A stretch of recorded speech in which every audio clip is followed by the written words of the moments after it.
সাতক্ষীরা জেলার ক্রীড়া অঙ্গনে নতুন সম্ভাবনার দুয়ার উন্মোচন করে আত্মপ্রকাশ করেছে সাতক্ষীরা জেলা ধারাভাষ্যকার অ্যাসোসিয়েশন। আজ সকালে 10টায় সাতক্ষীরা সিটি শপিং সেন্টারে আয়োজিত আলোচনা সভা ও মতবিনিময় অনুষ্ঠানের মধ্য দিয়ে সংগঠনটির আনুষ্ঠানিক যাত্রা শুরু হয়। অনুষ্ঠানে সভাপতিত্ব করেন বিশিষ্ট ক্রীড়া সংগঠক ও সাবেক অ্যাথলেট কাজী কামরুজ্জামান। এ সময় উপস্থিত ছিলেন রসুলপুর ক্রীড়া শিক্ষা প্রতিষ্ঠানের প্রতিষ্ঠাতা পরিচালক লিয়াকত হোসেন অরুণ, সাবেক ফুটবলার রেজাউল ইসলাম খোকন, রেফারি তাপস কুমার সরকার এবং অভিজ্ঞ ধারাভাষ্যকার শাহজাহান সিরাজ ও নূর মোহাম্মদ। এছাড়াও অনুষ্ঠানে অংশ নেন সাবেক জাতীয় কাবাডি খেলোয়াড় আজমিরা খাতুন দোলা, মহিলা ক্রীড়া সংস্থার সদস্য জলিলতা এবং BCB umpire Khadija Akter China. Master Anisur রহমানের সঞ্চালনায় অনুষ্ঠানটি শুরু হয় পবিত্র কোরআন তেলাওয়াতের মাধ্যমে, যা পরিবেশন করেন মাসুম বিল্লাহ।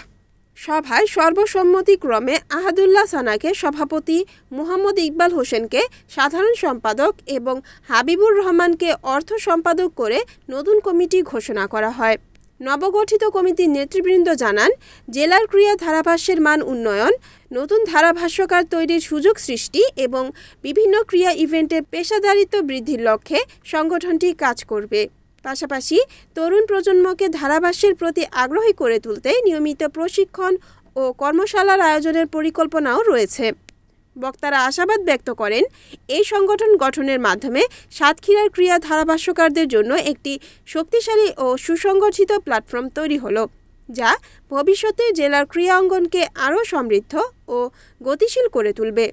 অনুষ্ঠানের শেষাংশে সংগঠনের সার্বিক উন্নয়ন ও সফল কার্যক্রম পরিচালনার লক্ষ্যে সকলের সম্মিলিত প্রত্যয় ব্যক্ত করা হয়।